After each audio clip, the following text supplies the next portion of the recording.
నమస్తే welcome to our channel. Sajjala Bhargav Reddy మళ్ళీ రంగప్రవేశం చేశాడు. మరి ఈ రంగప్రవేశంతో సాక్షి మీడియాలోని కథనాలు మారిపోతాయా? అసలు మనం చూసాం గత 5 ఏళ్ళు కూడా వైసీపీ సోషల్ మీడియా కోఆర్డినేటర్గా పనిచేసినటువంటి సజ్జల భార్గవరెడ్డి ఇప్పుడు సాక్షి డిజిటల్ హెడ్గా వర్క్ చేయడం, మరి ఏం జరగనుంది తెలుసుకునే ప్రయత్నం చేద్దాం. దీన్ని విశ్లేషించడానికి మనతో పాటుగా ఉన్నారు సీనియర్ జర్నలిస్ట్ సత్యమూర్తి గారు. నమస్తే సార్. నమస్కారం అండి. 2019 నుంచి 2024 వరకు కూడా వైసీపీ హయాంలో వైసీపీ సోషల్ మీడియా కోఆర్డినేటర్గా పనిచేసినటువంటి సజ్జల భార్గవరెడ్డి మరి ఇప్పుడు సాక్షి డిజిటల్ మీడియా హెడ్గా పనిచేస్తున్నారంటే సార్, మరి సోషల్ మీడియాకి ఎటువంటి దుస్థితి వచ్చిందో మనం అందరం చూస్తూనే ఉన్నాము. మరి ఇప్పుడు కూడా చాలామంది కేసులు కూడా ఎదుర్కొంటున్నటువంటి నేపథ్యం, మరి సాక్షి డిజిటల్ మీడియా హెడ్గా అంటే సాక్షికి కూడా అదే దుస్థితి కలుగుతుందంటారా? లేదు అంటే ఇప్పటికే చూస్తూ ఉన్నాం సాక్షి మీడియాలో ఎటువంటి కథనాలు వస్తాయో, అందులో ఏమన్నా మార్పు ఉంటుందంటారా? మీ అభిప్రాయం ఏంటి ఈ అంశం పైన? అంటే సజ్జల భార్గవరెడ్డి గురించి కొత్తగా మనం మాట్లాడుకోవాల్సిన అంశం ఏమీ లేదు. అతని మీద మీరు చెప్పినట్టు సాక్షి వైసీపీకి సంబంధించిన ఈ డిజిటల్ మీడియా చూసినప్పుడు చాలా కేసులు అతని మీద ఉన్నాయి. ఆ కేసుల నుంచి ప్రొటెక్షన్ కోసం బహుశా వాళ్ళ నాన్న సజ్జల రామకృష్ణారెడ్డి ఈ ప్లాన్ వేసి ఉంటాడు. సాక్షి మీడియాలోకి తీసుకువస్తే ఏమవుతుంది అంటే, ఏదన్నా పోలీసులు నోటీస్ ఇస్తే మీడియా పర్సన్ అండి, జర్నలిస్ట్ మీద మీరు నోటీస్ ఇస్తారా, పత్రికా స్వేచ్ఛకి భంగం కలిగిస్తారా అని కూడా చేయొచ్చు.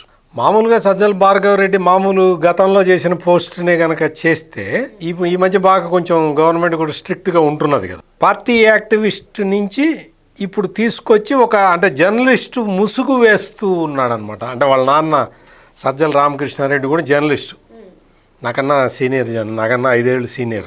ఆయన వేసిన ప్లాన్ అయ్యి ఉంటుంది. అంటే కొడుకుని రక్షించుకోవటానికి ఈ డిజిటల్ మీడియా ముసుగేస్తే, అంటే అతను ఒక జర్నలిస్ట్ మీద ఏదైనా నోటీస్ ఇచ్చాడు. ఇప్పుడు మొన్న ఏదో సాక్షికి ఎడిటర్కి నోటీస్ ఇస్తే ప్రజాస్వామ్యం మీద దాడి, పత్రికా స్వేచ్ఛకి లేదా, చంద్రబాబు టైంలో పత్రికా స్వేచ్ఛ ఉండదా, రకరకాలుగా రాసుకొని ఊరూరు ధర్నాలు చేసుకున్నారు. మొత్తం ఆ సాక్షి మీడియా వాళ్ళందరూ ధర్నాలు చేసుకున్నారు. తెలంగాణలో కూడా చేశారు. అందుకని అటువంటి పని ఏదన్నా చేయటానికి, అంటే సజ్జల భార్గవరెడ్డిని తీసుకొచ్చి మీడియాలో పెడితే గవర్నమెంట్ ఏదన్నా యాక్షన్ తీసుకుంటే మొత్తం ఒక ప్రొటెక్షన్ లాగా ఉంటుంది అన్న ఉద్దేశంతో సజ్జల రామకృష్ణారెడ్డి వేసిన ఎత్తుగడ, అంతే తప్ప సజ్జల భార్గవరెడ్డి చేసేది ఏమీ లేదు, చేయగలిగింది ఏమీ లేదు. సజ్జల భార్గవరెడ్డి ఈ సోషల్ మీడియా పోస్టుల విషయంలో కూడా సుప్రీంకోర్టు తీవ్ర ఆగ్రహం వ్యక్తం చేసింది సార్. అసలు మీరు ఏ రకంగా పోస్టులు పెడుతున్నారో మాకు తెలియదా, మీ అర్థం మాకు తెలియలేదా అనుకుంటున్నారా అని, దాన్ని కూడా కప్పిపుచ్చేందుకే ఈ డిజిటల్ మీడియా రంగ ప్రవేశం అంటారా? మీరు చెప్పినట్టుగా ఈ జర్నలిస్ట్ ముసుగు తొడుగుదామని చెప్పి చూస్తున్నారు, ఇది కూడా ఒక అంశం అంటారా? అంటే మీకు పోలీసుల నుంచి ప్రొటెక్షన్, పోలీసులు ఏదైనా నోటీస్ ఇవ్వంగానే మా ఎడిటర్కి నోటీస్ ఇస్తావా అని గొడవ చేయటానికి అవకాశం ఉండేలాగా పెట్టుకున్నారు అంతే. అతను అక్కడ చేయగలిగింది ఏమీ లేదు, అతనికి ఏమీ రాదు కూడా, కనీస బేసిక్ నాలెడ్జ్ కూడా ఏమీ లేదు. అంటే రాజకీయపరమైన వ్యూహాలు వేయాలి, ఆ వ్యూహాలకు అనుగుణంగా నువ్వేదన్నా ఒక స్ట్రాటజీ వేయాలి, అటువంటి కార్యక్రమాలేవి అతనికి ఏమి తెలియదు. గతంలో ఈ మీడియా మేనేజ్మెంట్ దీనికోసం అని చెప్పి ఒక సంస్థ ఉండేది, పెట్టుకున్నాడు జగన్మోహన్ రెడ్డి. వాళ్ళు ఆ కన్సల్టెంట్లు చెప్పినవన్నీ చూసుకొని వాళ్ళని ఎల్లగొట్టి కొడుకు అప్పగించుకున్నాడు ఈ సజ్జల రామకృష్ణారెడ్డి. ఇప్పుడు ఇతను వచ్చేసి ఆ పందాలో చేయాలి అని చెప్పి ఏదో రకరకాల ప్రయత్నాలు చేస్తూ ఉన్నారు. ఇప్పటికే వైఎస్ఆర్ కాంగ్రెస్ పార్టీ అత్యంత దారుణంగా, అంటే అక్కడ సజ్జల భార్గవరెడ్డి ఉన్నాడా, లేకపోతే అంజిరెడ్డి ఉన్నాడా, లేకపోతే సుబ్బారెడ్డి ఉన్నాడా, విజయసాయిరెడ్డి ఉన్నాడా, ఎవరు ఉన్నా కానీ ఒకే తరహాలో అబద్ధాలు ప్రచారం చేయటమే తప్ప ఒక క్వాలిటీ విషయాన్ని మనం ప్రజలకి తీసుకెళ్దాము, ఒక పాజిటివ్ అంశాన్ని మనం ప్రజలకి తీసుకెళ్ళి వాళ్ళని కన్విన్స్ చేద్దాము అనేది ఉండదు అక్కడ. ఎవరు ఆ తలకాయలు అటు ఇటు మారటం తప్ప, ఎవడున్నా కానీ జగన్మోహన్ రెడ్డి ఐడియాలజీ ప్రకారం ఆ పోస్టులు అబద్ధాలు రాయాల్సిందే. ఎవరైనా జగన్మోహన్ రెడ్డి చెప్తాడు, కర్నూలులో బస్ యాక్సిడెంట్ జరిగింది, అది బెల్ట్ షాపుల వల్ల జరిగిందని చెప్పండి, ప్రచారం చేయండి అంటాడు, చేసేస్తారు. లేదు ఒక ఒక ఒక వ్యక్తి ఎవరో చనిపోయాడు, నకిలీ మద్యం వల్ల చచ్చిపోయాడని రాయండి అంటే రాసేయాలి. నువ్వు అట్లా అదేంటండి అతను మామూలుగా యాక్సిడెంట్లో చచ్చిపోయాడండి అంటే నువ్వు నాకు ఎదురు చెప్తావా అని చెప్పి వాడిని తీసేస్తారు ఉద్యోగంలో నుంచి. అటువంటి వ్యవస్థ ఉంటుంది అక్కడ. అందుకని ఎవరో అతను వచ్చినా మారదు, ఇతో వచ్చినా మారదు, అతను పోయినా మారదు, ఎవడు పోయినా అట్లాగే ఉంటుంది. మొత్తం జగన్మోహన్ రెడ్డి కనుసన్నల్లో అతను ఏ అబద్ధాన్ని ప్రచారం చేయమంటే ఆ అబద్ధాన్ని అలా ఓకగా ప్రచారం చేసే వాళ్ళు కావాలి వాళ్ళకి. అందుకనే ఈ ప్రయత్నం అంటే ఇప్పుడు మనం అంతకుముందర కూడా చూసాం కదా, జగన్మోహన్ రెడ్డి ప్రతిపక్షంలో ఉన్నప్పుడు కూడా పింక్ డైమండ్ కొట్టేశారంటే అందరూ అదే పింక్ డైమండ్ కొట్టేశారు. అసలు పింక్ డైమండ్ ఉందా లేదా అని ఎవడన్నా అడిగాడు అనుకో వాడిని తీసేస్తారు. ఇటువంటి కార్యక్రమాలు అంటే ఫాల్స్ ప్రాపగాండా చేయటంలో జగన్మోహన్ రెడ్డికి సహకరించే వాళ్ళని ఏరుకోరి ఎతుక్కొని తెచ్చిపెట్టుకుంటాడు తప్ప అక్కడ సజ్జల భార్గవ రెడ్డి చేసేదేమీ లేదు, వాళ్ళ నాన్న చేసేదేమీ లేదు. మిస్ఇన్ఫర్మేషన్ క్యాంపెయిన్ ఎట్లా చేయాలి, సిస్టమేటిక్గా ఎట్లా ప్రజల్లోకి తీసుకెళ్ళాలి అనేది ఒక్కటే వాళ్ళకి కావాల్సింది. ఈ మిస్ఇన్ఫర్మేషన్ క్యాంపెయిన్ని 4 దశల్లో వాళ్ళు చేస్తారు.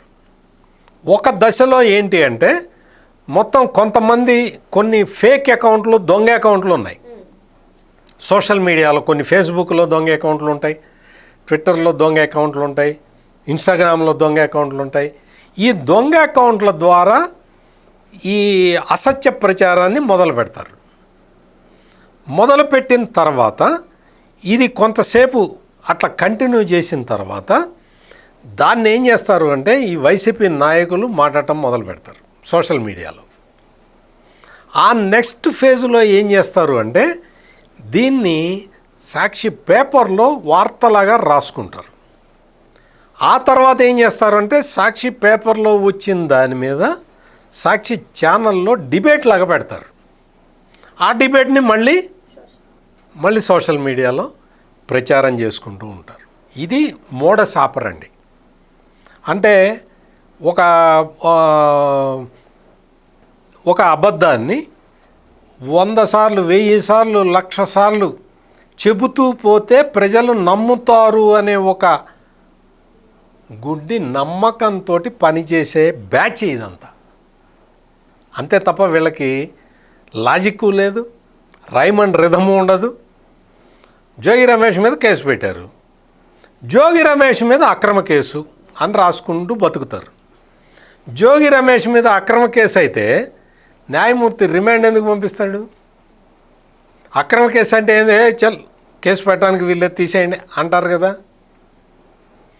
నకిలీ మద్యం కేసు జోగి రమేష్ అక్రమ కేసు. నువ్వు మద్యం కుంభకోణం, పెద్ద కుంభకోణం జరిగింది. ఈ రోజుకి కూడా నకిలీ మద్యం కేసు అని రాస్తారు, అక్రమ మద్యం కేసు అని రాస్తారు. అక్రమ కేసు ఎట్లవుతుంది? మద్యం అక్రమ కేసు అని రాస్తారు. అది యాక్చువల్గా ఏముండాలి? అక్రమ మద్యం కేసు అని ఉండాలి. అంటే పదాన్ని ఇటు మార్చి రాస్తారనమాట. అంటే వాళ్ళని కన్విన్స్ చేయటానికి, అబద్ధాన్ని కన్వీనియంట్గా చెప్పడానికి చేసే ప్రయత్నం. మామూలుగా మీరు నేను ఎవరైనా కానీ ఏమంటారు? జగన్మోహన్ రెడ్డి అక్రమ ఆస్తుల కేసు అంటాం కదా. జగన్మోహన్ రెడ్డి ఆస్తుల అక్రమ కేసు అని రాస్తారు. అక్రమ ఆస్తులు అవి, కేసుని అక్రమాన్ని తీసుకొచ్చి ఇటు పెడతారు. ఇది వాళ్ళ మోడస్ ఆపరండి. ఈ విధంగా వాళ్ళు ప్రచారం చేస్తూ ఉంటారు. దీన్ని ప్రజలందరూ నమ్ముతారు అని భావిస్తూ ఉంటారు. అప్పటి చాలా కాలం కిందట భావించారు. ఎప్పుడైతే వైఎస్ వివేకానంద రెడ్డిని వేసేసి చంద్రబాబు నాయుడే చంపాడు, నారాసుర రక్త చరిత్ర అని రాసిన దగ్గర నుంచి డౌట్ కలుగుతూ ఉన్నది. ప్రతి దాని మీద డౌటే. గులకరాయి డ్రామా మీద డౌటే, మొత్తం కోడికత్తి కేసు డౌటే, అన్ని డౌట్లే. ఇన్ని డౌట్ల మధ్య క్రెడిబిలిటీ మొత్తం కోల్పోయిన జగన్మోహన్ రెడ్డి ఆడుతున్న కొత్త నాటకం ఇది. మరో అంశంతో మళ్ళీ కలుద్దాం. Thank you sir. నమస్కారం.